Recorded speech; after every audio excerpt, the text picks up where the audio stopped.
Hello dear students, as usual I am Navneel God from Tagore School Parbatsar and we are studying our science book of 8th class in this video. Dear students, as you know we are studying our 4th lesson in these days. इन दिनों हम लोग study कर रहे हैं हमारी इस book का 4th lesson which is पदार्थ, धातु और अधातु। इस लेसन में हम लोग धातु और अधातु के बारे में स्टडी कर रहे हैं। सबसे पहले हमने धातु और अधातु के भौतिक गुणों के बारे में पढ़ा और दोनों का तुलनात्मक अध्ययन भी किया कि धातु और अधातु के भौतिक गुणों में क्या अंतर होता है। साथ में हम लोगों को यह भी ध्यान रखना है कि कुछ धातुएं और अधातुएं अपवाद स्वरूप हैं, यानी वो नियमों से हटकर है, तो उनके बारे में भी हमें ध्यान रखना है। तो सबसे पहले हमने धातुओं और अधातुओं के भौतिक गुणों के बारे में पढ़ा। उसके बाद में हमने पढ़ा धातु और अधातुओं के रासायनिक गुणों के बारे में, और रासायनिक गुणों के अंतर्गत सबसे पहले ऑक्सीजन से अभिक्रिया हमने पढ़ी। धातुएं ऑक्सीजन से अभिक्रिया करके क्या बनाती है और अधातुएं ऑक्सीजन से अभिक्रिया करके क्या बनाती है। इसके बाद में अम्लों से अभिक्रिया हमने पढ़ी कि अम्लों से अभिक्रिया करके धातुएं क्या बनाती है और अधातुएं क्या बनाती है। और आज हम लोग अम्लों से अभिक्रिया हम पढ़ चुके हैं।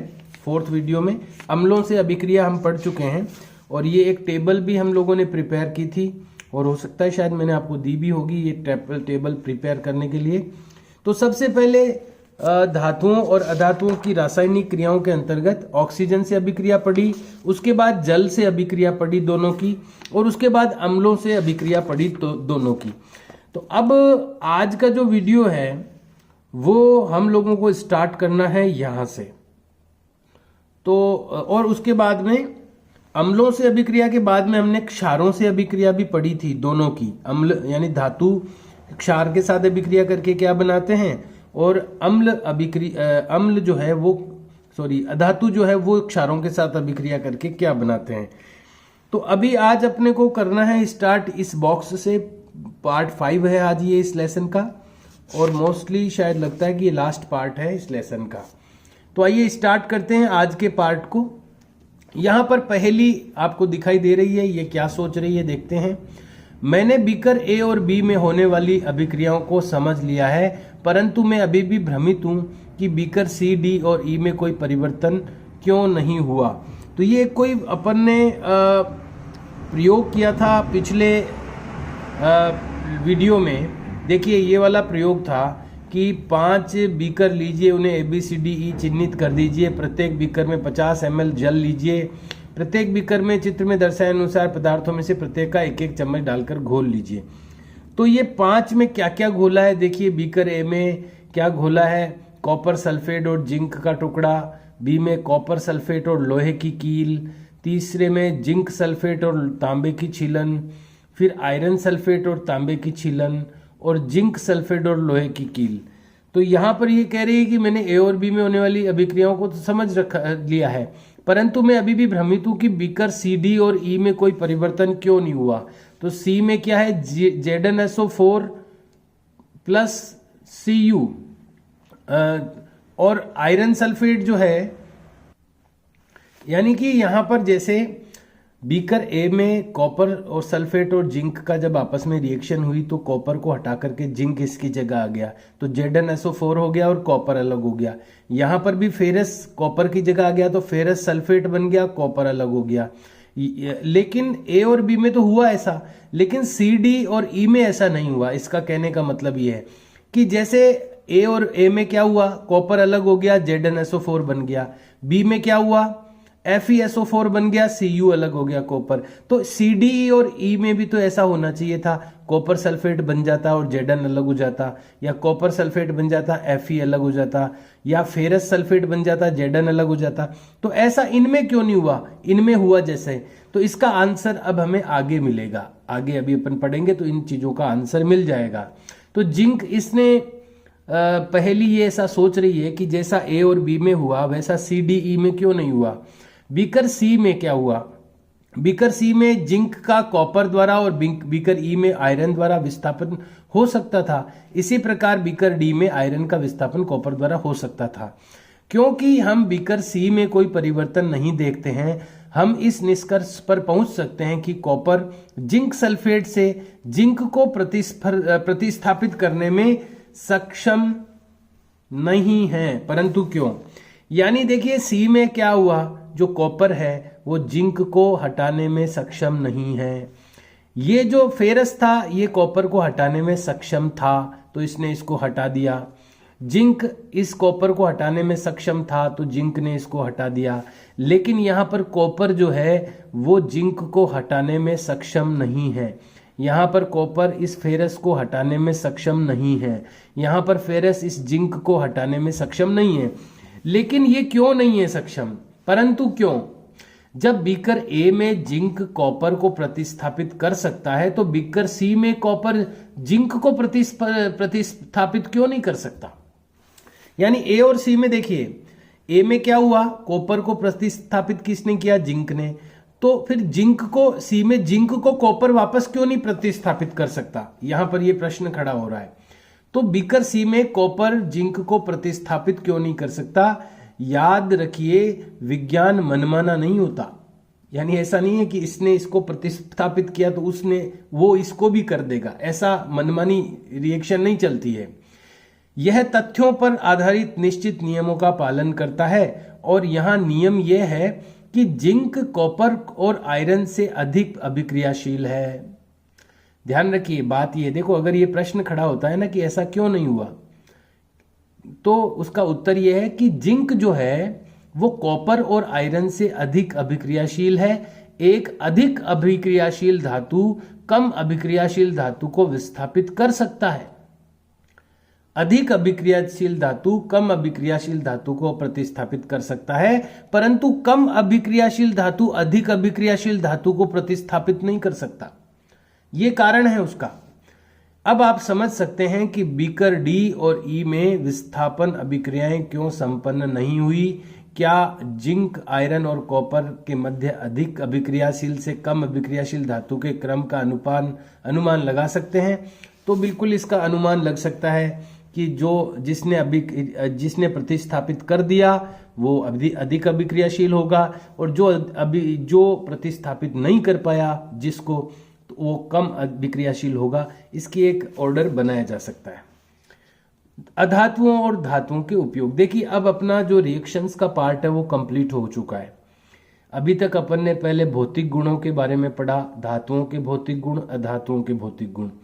फिर रासायनिक गुणों की बात आई तो हमने धातुओं के रासायनिक गुण, अधातुओं के रासायनिक गुण, और इसमें हमने रासायनिक गुणों में अलग अलग चीजों के साथ में इनकी रिएक्शंस को देखा है कि अम्ल की जो धातुएं हैं वो अम्लों से अभिक्रिया करके क्या बनाती है, क्षारों से अभिक्रिया करके क्या बनाती है, जल के साथ क्या अभिक्रिया करती है। तो ये ऐसे जैसे अम्ल इनकी धातुओं की अभिक्रियाएं सबके साथ देखी, वैसे ही अधातुओं की सबके साथ देखी। कुछ प्रश्न खड़े हुए, उनके उत्तर भी हमने जाने। तो इस तरह से हमने धातु और अधातु के विभिन्न गुणों को जाना है इस लेसन में, उनके रासायनिक गुण, उनके भौतिक गुण। अब ये जो अंतर का पार्ट था वो रिएक्शंस के लेवल पे तो हो गया है कंप्लीट। अब इनके उपयोग, अलग अलग उपयोग जो है उनके बारे में हम पढ़ेंगे। धातुओं और अधातुओं के उपयोग, आपको अनुमान लगाने में सक्षम होना चाहिए कि क्यों धातुओं का उपयोग मशीनें, मोटर गाड़ियां, वायुयान, रेलगाड़ियां, उपग्रह, औद्योगिक साजो सामान, खाना बनाने के पात्र, जल बॉयलर आदि के निर्माण में किया जाता है। क्योंकि धातुएं कठोर होती है, तो इन सब के लिए ये आवश्यक है, तो इसीलिए धातुओं का उपयोग इनमें किया जाता है। आप कुछ अधातुओं के उपयोगों से भी परिचित होंगे। यहाँ कुछ रोचक उपयोग दिए जा रहे हैं, हमें विश्वास है कि आप उनका सही अनुमान लगा पाएंगे। पहला है अधातु जो हमारे जीवन के लिए आवश्यक है और जिसे सभी सजीव श्वसन के समय अंदर लेते हैं। कौन है? तो वो ऑक्सीजन है, जो जीवन के लिए आवश्यक है, अधातु है ये। अब अपन सोचते हैं धातुएं ही उपयोगी है केवल, ऐसा नहीं है, अधातुओं में भी बहुत उपयोगी है।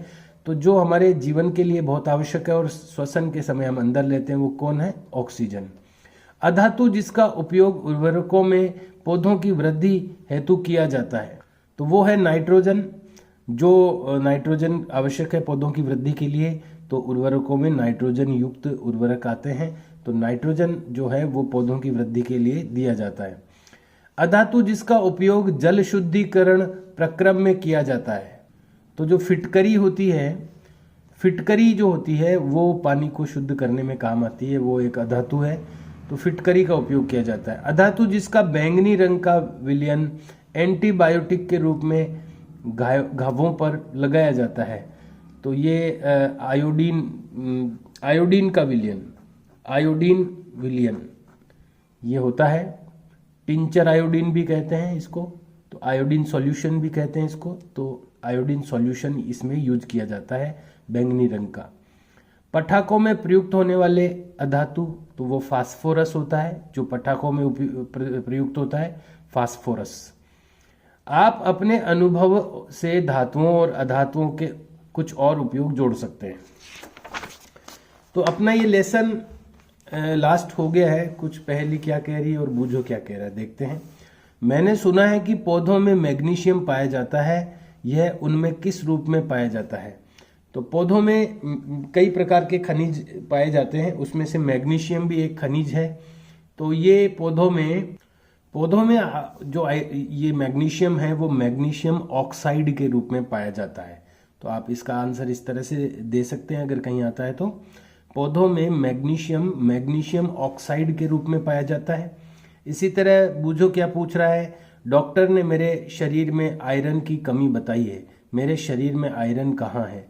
तो हम जानते हैं कि आयरन जो है वो लाल रक्त कणिकाओं में पाया जाता है। और लाल रक्त कणिकाएं कहाँ पाई जाती है? रुधिर में। तो खून की कमी अगर अपन कहें, कई बार कहते हैं ना खून की कमी है, तो वास्तव में वो आयरन की कमी होती है। तो शरीर में आयरन कहाँ है? तो शरीर में आयरन खून में है, और खून में भी विशेष रूप से लाल रक्त कणिकाओं में हीमोग्लोबिन जो होता है वो आयरन से बनता है। तो लाल रक्त कणिकाएं और हीमोग्लोबिन में आयरन पाया जाता है। ये दोनों के प्रश्नों का उत्तर हो गया। अब अपन एक लास्ट बॉक्स बचा है उसको भी देख लेते हैं। आपने कक्षा 7 में सीखा है कि रासायनिक अभिक्रियाओं में नए पदार्थ बनते हैं। तो बिल्कुल ये रासायनिक अभिक्रियाओं का गुण है कि नए पदार्थ बनते हैं। ये पदार्थ उन पदार्थों से भिन्न होते हैं जिनमें अभिक्रिया होती है। यानी ए और बी अगर अभिक्रिया करेंगे तो सी बनेगा, यानी उनसे भिन्न पदार्थ बनेगा। अब यदि कोई पदार्थ रासायनिक अभिक्रियाओं द्वारा ठंडा करके, गर्म करके अथवा विद्युत अपघटन द्वारा और अधिक विघटित नहीं किया जा सकता, तो वह तत्व कहलाता है। देखिए तत्व की परिभाषा आई है यहाँ पर कि अगर जैसे अपन ने कोशिका की परिभाषा देखी होगी कि शरीर के जो अंतिम एक सबसे छोटी से छोटी जो जीवित इकाई होती है वो कोशिका होती है। ऐसे ही जिस रासायनिक पदार्थ को मतलब और विघटित नहीं किया जा सकता, विघटित करते करते करते लास्ट में जो एक ऐसा पदार्थ बचता है जिसको और विघटित नहीं किया जा सकता, वह तत्व कहलाता है। सल्फर एक तत्व है, इसी प्रकार आयरन और कार्बन भी एक तत्व है। यानी सल्फर ऑक्साइड है तो ऑक्साइड ऑक्सीजन और सल्फर को अलग कर सकते हैं। अगर कार्बन है, जैसे कार्बन डाइऑक्साइड है, तो कार्बन और ऑक्साइड को अलग कर सकते हैं, ऑक्सीजन को अलग कर सकते हैं। लेकिन फिर कार्बन को और अपन उसको अपघटित नहीं कर सकते हैं। तो सल्फर एक तत्व है। सल्फर डाइऑक्साइड जैसे कोई गैस है तो उसको सल्फर और ऑक्साइड को अलग कर सकते हैं, लेकिन सल्फर को फिर और अपघटित नहीं कर सकते हैं। इसलिए जो लास्ट बचता है जिसको और अपघटित नहीं कर सकते हैं वो तत्व कहलाता है। इसीलिए सल्फर भी एक तत्व है। इसी प्रकार आयरन और कार्बन भी एक तत्व है। तत्व के एक नमूने से एक ही प्रकार के परमाणु होते हैं। तत्व के एक नमूने में एक ही प्रकार के परमाणु होते हैं। परमाणु तत्व की सबसे छोटी इकाई होता है। जैसे तत्व को और अधिक अपघटित नहीं किया जा सकता, तो वो जो लास्ट में तत्व बचता है उसके अंदर एक ही प्रकार के परमाणु होते हैं, वो लास्ट इकाई है। तत्व के भौतिक परिवर्तनों में तत्व के परमाणु अप्रभावित रहते हैं। अब मान लो तत्व का भौतिक परिवर्तन हुआ, यानी उसके रूप बदला, तो भी उसका जो परमाणु है वो नहीं बदलेगा। इसका मतलब यह तत्व के भौतिक परिवर्तनों में, भौतिक परिवर्तन क्या होता है? बाहर से दिखाई देने वाला परिवर्तन। कई बार बाहर से तो चीजें बदल जाती है लेकिन अंदर से उनकी संरचना नहीं बदलती है। तो ये यहाँ पर यही बात बताई जा रही है कि तत्व के भौतिक परिवर्तनों में, यानी अगर तत्व को बाहर से बदल भी दिया गया है तो भी तत्व के परमाणु अप्रभावित रहते हैं। उदाहरण के लिए द्रव सल्फर का परमाणु पूर्ण रूप से ठोस अथवा वाष्प सल्फर के परमाणु के समान होता है। यानी जैसे कि सल्फर है, आप उसको द्रव अवस्था में रखो, चाहे ठोस अवस्था में रखो, चाहे गैस अवस्था में रखो, उन तीनों ही अवस्थाओं में उसका परमाणु वही रहेगा, उसमें परिवर्तन नहीं आएगा। हालांकि अवस्थाएं बदल रही है, लेकिन अवस्थाएं भले ही बदल रही है, लेकिन है वो प्योर सल्फर। सल्फर से सल्फर का और कुछ नहीं बनेगा, रहेगा सल्फर ही। उसकी अवस्थाएं भले ही अपन बदल दें, भौतिक अवस्थाएं अपन बदल दें, लेकिन उसका जो परमाणु है वो नहीं बदलेगा, वो समान रहेगा। इसको ही तत्व कहते हैं, जिसका भौतिक रूप बदल जाए भले, लेकिन रासायनिक गुण समान रहता है, वो तत्व कहलाते हैं। यद्यपि ब्रह्मांड में पदार्थों की असंख्य किस्में हैं, उन्हें बनाने वाले तत्वों की संख्या सीमित है। यानी पदार्थ तो बहुत सारे हैं दुनिया में, हजारों लाखों होंगे, लेकिन वो पदार्थ जिन तत्वों से बने हैं वो तत्व सीमित मात्रा में है। यानी तत्वों से मिलकर पदार्थ बनते हैं। तो पदार्थ तो अनगिनत हो सकते हैं, लेकिन तत्व जो है, जो बनाते हैं पदार्थों को, वो सीमित हैं। प्राकृतिक रूप से पाए जाने वाले तत्वों की संख्या 94 से अधिक नहीं है। जो प्रकृति से प्राप्त होते हैं तत्व, ऐसे 94 से अधिक नहीं है। धातुओं और अधातुओं के रूप में तत्वों का एक महत्वपूर्ण वर्गीकरण है। अधिकांश तत्व धातु है। अधिकांश, अब जैसे तत्व की बात करें तो कितने तत्व, अभी जैसे 94 संख्या बताइए कि 94 से ज्यादा प्राकृतिक तत्व नहीं है। कृत्रिम की बात नहीं हो रही है यहाँ पर, जो मनुष्य द्वारा बनाए गए हैं। यहाँ पर प्रकृति से प्राप्त तत्वों की बात हो रही है। तो 94 से ज्यादा नहीं है। अब उन 94 तत्वों में से धातु कितने हैं और अधातु कितने हैं? तो अधिकांश तत्व धातु है 94 में से। शेष तत्व या तो अधातु है या उपधातु है। उपधातु क्या है? धातु और अधातु दोनों के गुण रखते हैं। तो उपधातु का नया कॉन्सेप्ट है, ये दोनों के ही गुण रखता है, वो उपधातु कहलाता है। तो ये अपने हो गया है लेसन कंप्लीट। अब हम पढ़ेंगे आपने क्या सीखा। धातुओं में चमक होती है जबकि अधातुओं में चमक नहीं होती। सामान्यतः धातु आघात वर्धनीय और तन्य होते हैं, यानी इनके ऊपर चोट मारने से ये फैलते हैं और इनको खींच करके तार बनाए जा सकते हैं। अधातु नहीं होते। सामान्यतः धातु ऊष्मा और विद्युत के सुचालक होते हैं, परंतु अधातु नहीं होते। दहन करने पर धातु जो होते हैं ऑक्सीजन से अभिक्रिया करके धातु ऑक्साइड बनाते हैं, जो क्षारीय प्रकृति के होते हैं। देखो, बनाएंगे तो दोनों ही ऑक्साइड, धातु और अधातु, लेकिन जो धातु ऑक्साइड बनाते हैं वो क्षारीय प्रकृति के होते हैं, और अधातु ऑक्सीजन से अभिक्रिया करके अधातु ऑक्साइड बनाते हैं, वो अम्लीय प्रकृति के होते हैं। कुछ धातु जल से अभिक्रिया करके धातु हाइड्रोक्साइड और हाइड्रोजन गैस उत्पन्न करते हैं। अधातु जल से अभिक्रिया नहीं करते। धातु अम्लों से अभिक्रिया करते हैं और धातु लवण तथा हाइड्रोजन गैस बनाते हैं। अधातु अम्लों से अभिक्रिया नहीं करते।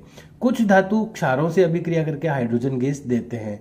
अधिक अभिक्रियाशील धातु कम अभिक्रियाशील धातुओं को उनके धातु यौगिकों के जलीय विलयन में विस्थापित कर देते हैं और धातुओं और अधातुओं का दैनिक जीवन में व्यापक उपयोग होता है।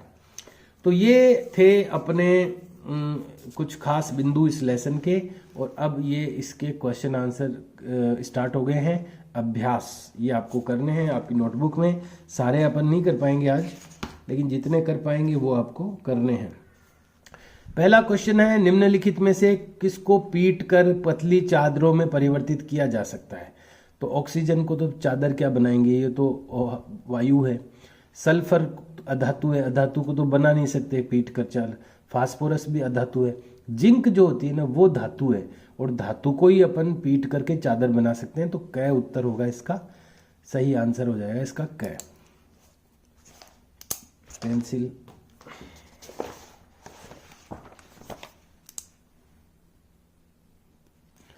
नंबर 2, निम्नलिखित में से कौन सा कथन सही है? सभी धातुएं तन्य होती है, तो सभी तो नहीं होती, कुछ अपवाद भी है, इसलिए ये नहीं सही कह सकते। सभी अधातुएं तन्य होती है, ये तो बिल्कुल भी सही नहीं है। सामान्यतः धातुएं तन्य होती है, सामान्यतया बिल्कुल तन्य होती है, कुछ अधातुएं तन्य होती है, अधातुएं कोई सी भी तन्य नहीं होती। तो सामान्यतया धातुएं तन्य होती है, ये ठीक है। रिक्त स्थानों की पूर्ति कीजिए। फास्फोरस बहुत अभिक्रियाशील धातु है, तो यहां पर आपको लिखना है अभिक्रियाशील। अभिक्रियाशील।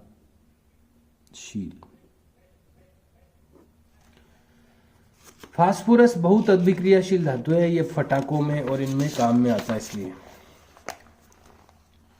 अगला है धातुएं ऊष्मा और किसकी सुचालक होती है? सुचालक किसकी? ऊष्मा और विद्युत की। ऊष्मा और विद्युत की सुचालक होती है धातुएं। आयरन कॉपर की अपेक्षा, आयरन जो है वो कॉपर की अपेक्षा अधिक अभिक्रियाशील होता है, अधिक अभिक्रियाशील। धातुएं अम्लों से अभिक्रिया करके कौन सी गैस बनाती है? हाइड्रोजन।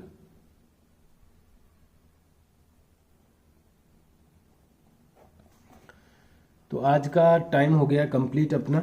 अगले वीडियो में हम इसके सारे क्वेश्चन कंप्लीट करेंगे। अभी आपको केवल आज ये MCQs यानी कि मल्टीपल चॉइस क्वेश्चंस करने हैं और फिलिंग द ब्लैंक्स वाले करने हैं। Okay dear students, have a nice day, see you and bye.